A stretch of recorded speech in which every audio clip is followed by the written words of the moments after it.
tivemos ontem, e com certeza vocês também tiveram quando o Emílio esteve aqui, né? Legal. Vamos lá, gente, então vamos conversar um pouquinho. Se você trouxe sua Bíblia aí, vai pegando sua Bíblia e vai abrir em Gênesis. Enquanto você abre, a gente vai conversando com calma. Sabe que é muito interessante, pelo menos para mim, eu acho muito interessante, a gente olhar para o Antigo Testamento e encontrar Jesus ali. Eu acho isso muito legal, a gente ir para o Antigo Testamento e encontrar no Antigo Testamento referências a Jesus, né? Atuações de Jesus também no Novo Testamento. Por exemplo, abra sua Bíblia aí em Gênesis capítulo 1. Eu quero ler com você um texto bastante conhecido, mas antes disso eu queria orar mais uma vez, pode ser? Então, feche os seus olhos aí. Pai do céu, por favor, nos ensine mais uma vez da Tua Palavra. Nós te pedimos no nome de Jesus. Amém. Amém. Gênesis capítulo 1, do verso 1 ao 3, nós lemos o seguinte: No princípio Deus criou os céus e a terra. A terra era sem forma e vazia, havia trevas sobre a face do abismo, e o Espírito de Deus se movia sobre as águas. Então Deus disse: haja luz, e houve luz. Muito bem, você conhece talvez de cor esse texto, né? A primeira coisa que a Bíblia fala sobre Deus é que Ele é Criador. Olha que interessante. Se uma pessoa que não conhece a Bíblia abrisse a Bíblia e lesse somente o primeiro verso e não lesse mais nada, o que ela aprenderia? Que Deus é Criador. Então, a primeira coisa que a Bíblia fala sobre Deus é que Ele é Criador. E aí nós conhecemos, né? No princípio criou Deus os céus e a terra era sem forma vazia, o Espírito de Deus pairava sobre as águas. Ok, está aí Deus, é o Pai, está aí o Espírito Santo. Mas você sabia que Jesus também está aí? Abre em João capítulo 1. Vai lá para João capítulo 1, agora no Novo Testamento.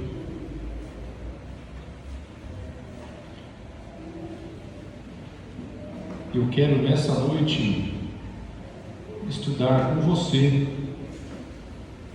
o prólogo de João. O prólogo de João é a abertura do seu livro, né?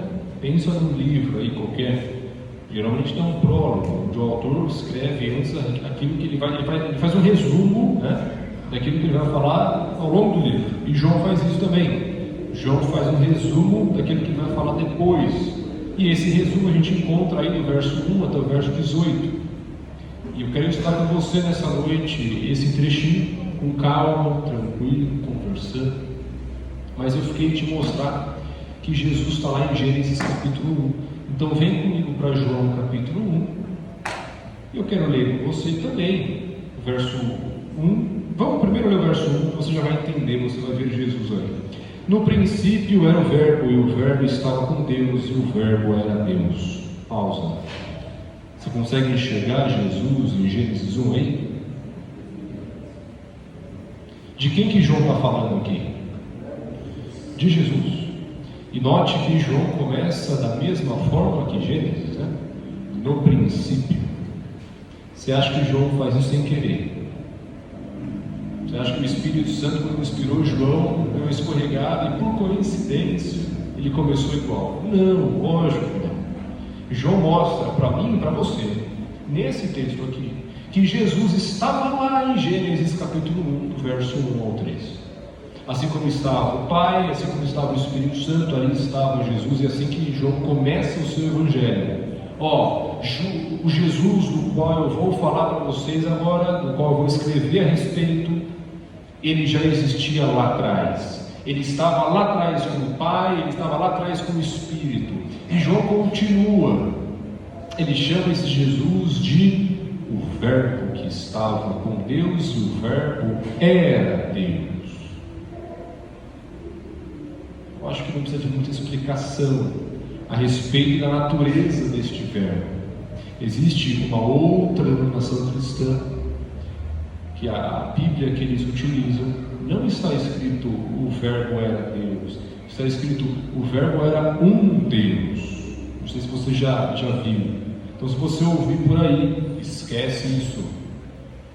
O O Verbo era Deus e estava no princípio com Deus. Assim que João começa o seu evangelho, o seu relato a respeito de Jesus, né? A história de Jesus. Você sabia que o evangelho de João foi o último livro da Bíblia a ser escrito?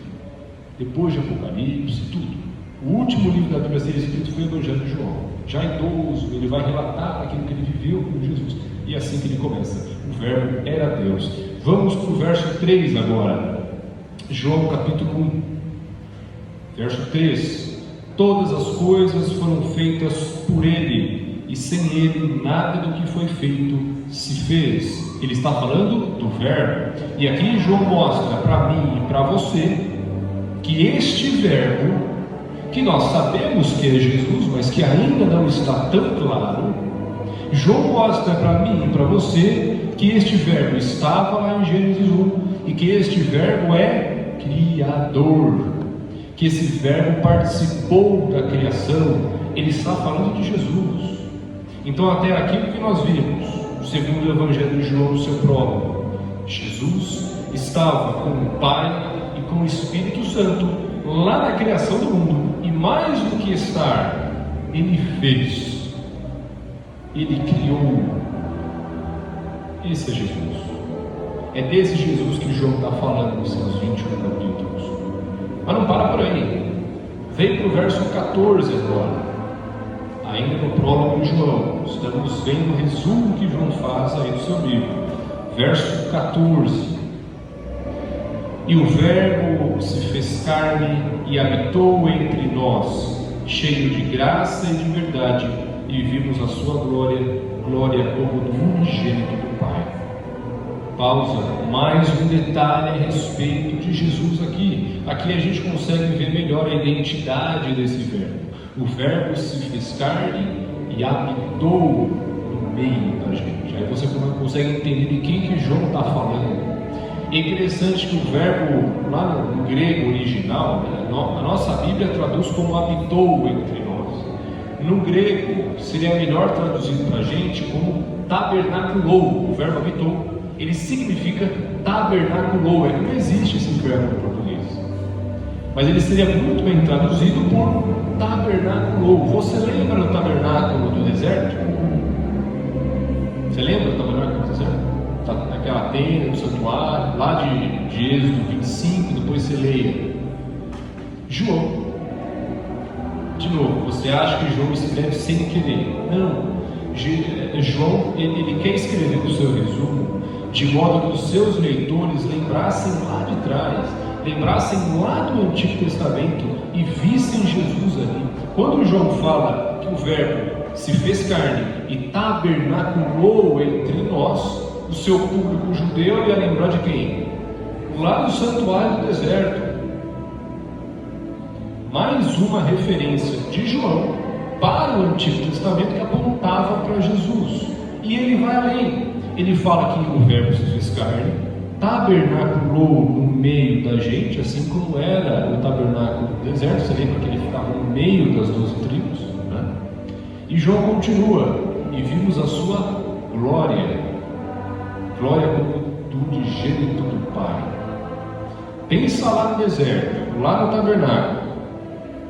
Quando você ouve essa palavra glória, isso te lembra alguma coisa da história antiga, do Israel antigo?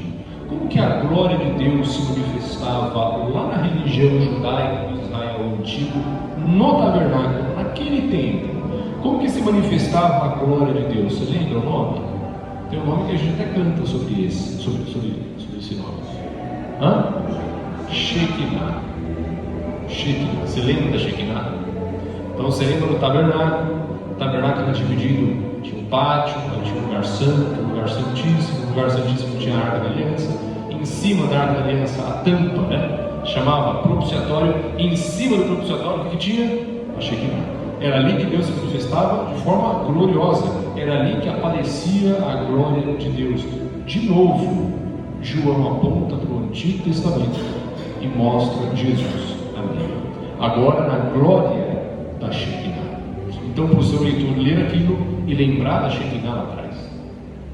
E ver que aquele Jesus que eles ficaram sabendo a respeito, ele já estava lá atrás. Esse Jesus já era alguém lá atrás. João quer lembrar eu e você disso. E aí ele fala do tabernáculo, ele fala da glória que se manifestou, e ele vai adiante. Vai comigo aí agora um pouco para frente, no verso 15, logo em seguida. João dá testemunho a respeito dele e exclama: este é aquele de quem eu dizia, ele vem depois de mim, mas é mais importante do que eu, pois já existia antes de mim. Aqui tem um detalhe interessantíssimo. Quando o apóstolo João cita João, você acabou de ler comigo no verso 15, ele não está falando dele mesmo, ele está falando de João Batista. Então, o apóstolo João está dizendo que João Batista escreveu isso. Só que o detalhe é o seguinte: João Batista, como você acabou de ler comigo no verso 15, diz, que esse verbo, Jesus, seria mais importante do que ele, porque já existia antes dele. Você leu comigo aí.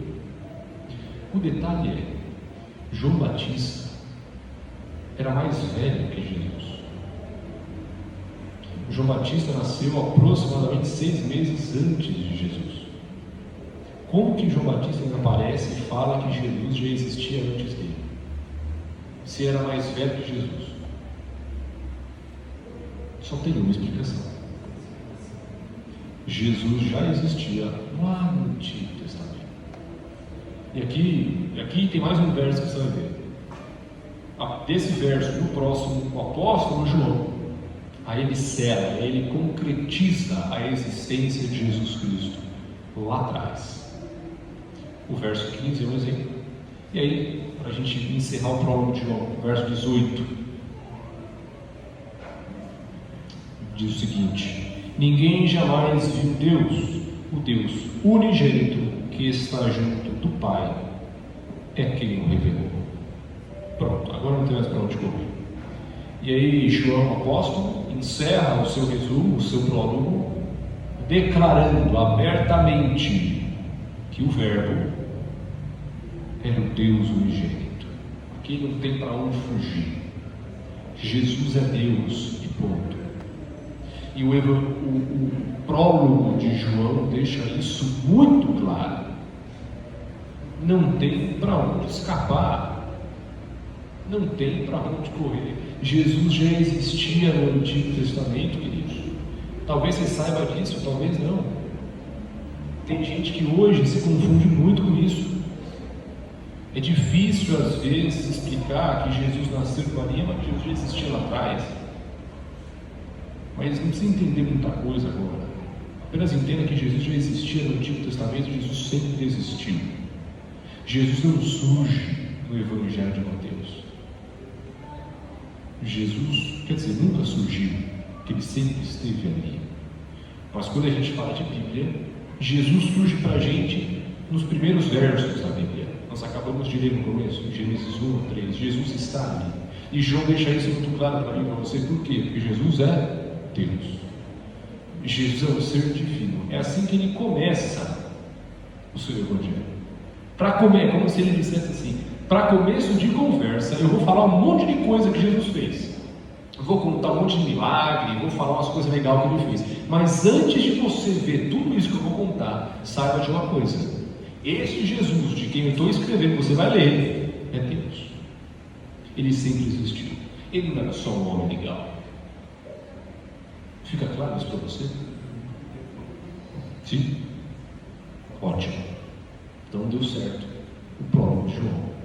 Agora, depois de tudo isso, comprovamos que Jesus é Deus, que Jesus já existia lá no Antigo Testamento, que Jesus não surge de Maria, Jesus já existia.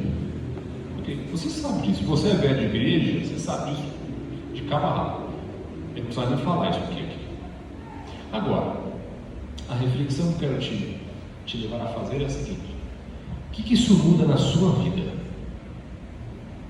Tá, legal, Jesus é Deus, ok, Jesus sempre existiu, e aí?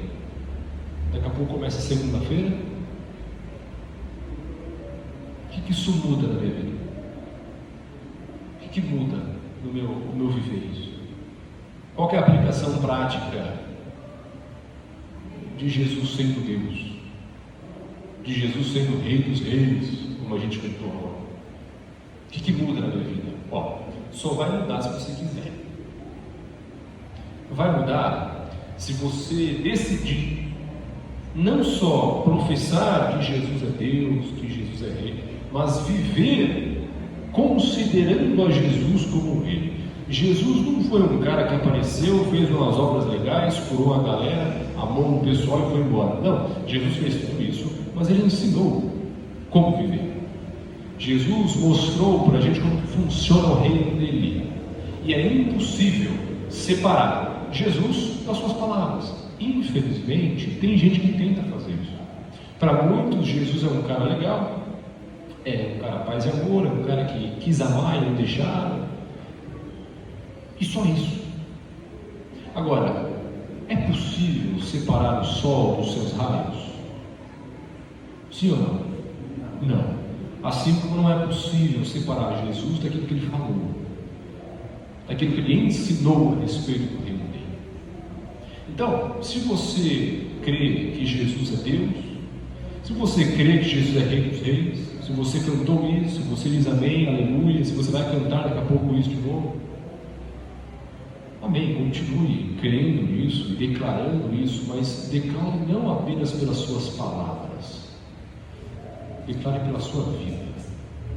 Será que as pessoas lá fora, elas sabem que Jesus é Rei pelo jeito que você vive? Porque assim, eu acho que você deve dizer lá fora que você é cristão ou cristã. Porque isso aí qualquer um pode dizer. Agora, a vida que eu vivo mostra Jesus Cristo como Deus, como Rei, como Filho de Deus, o Redentor do mundo, o Salvador da humanidade. Porque falar é fácil. Se eu sair daqui e ir andando até o quilômetro 21 e perguntar para todas as pessoas se ela é cristã, a maioria vai dizer que sim. Agora, será que todos são? Eu acho que não. E isso não é julgamento, é uma realidade. O Brasil mais de 80% da nossa população brasileira se diz cristã. E o país é isso aí. Corrupção, desgraça, desonestidade, jeitinho brasileiro.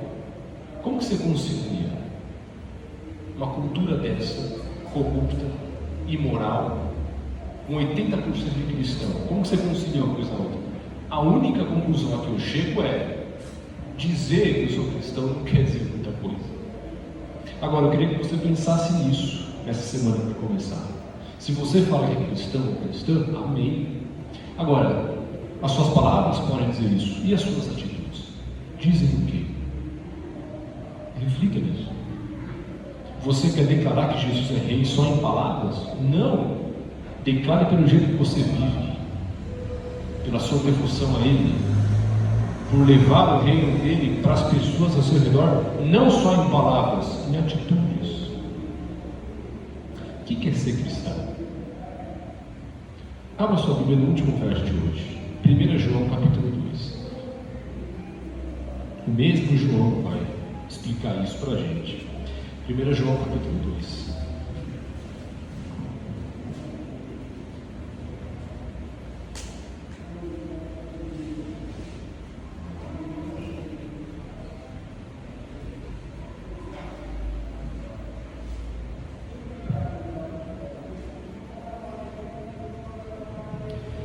João 2, verso 6. Quem diz que permanece nele, esse deve também andar, assim como ele andou. O que adianta falar de Jesus e não viver Jesus? A Bia acabou de cantar, mas do que ler e falar, eu preciso viver. Eu vou repetir. Mas do que ler e falar, eu preciso vivê-lo. Entenda isso de uma vez por todas. Muito mais do que ler sobre Jesus, do que falar sobre Jesus por aí, do que cantar de Jesus na igreja, que ouvir de Jesus, muito mais do que isso, você precisa vivê-lo. Aí sim você e eu seremos cristãos de verdade. Ser cristão não é falar de Jesus, ouvir de Jesus. Ser cristão é viver Jesus. Colocar em prática o que ele colocava em prática, o que ele ensinou a respeito do reino dele. No próprio de João, depois você lê em casa, no verso 10 e 11, vai dizer que Jesus veio para os seus e os seus não o receberam. Depois você lê. Deus, o Criador de todas as coisas, o Verbo, veio em forma humana, habitou no nosso meio e não foi bem recebido. Tem noção disso? O dono de tudo veio e não foi recebido. A gente fica triste quando a gente lê isso lá em João. Nossa, como que pode? Como que não receberam Jesus? A gente está recebendo? Responda para você com sinceridade.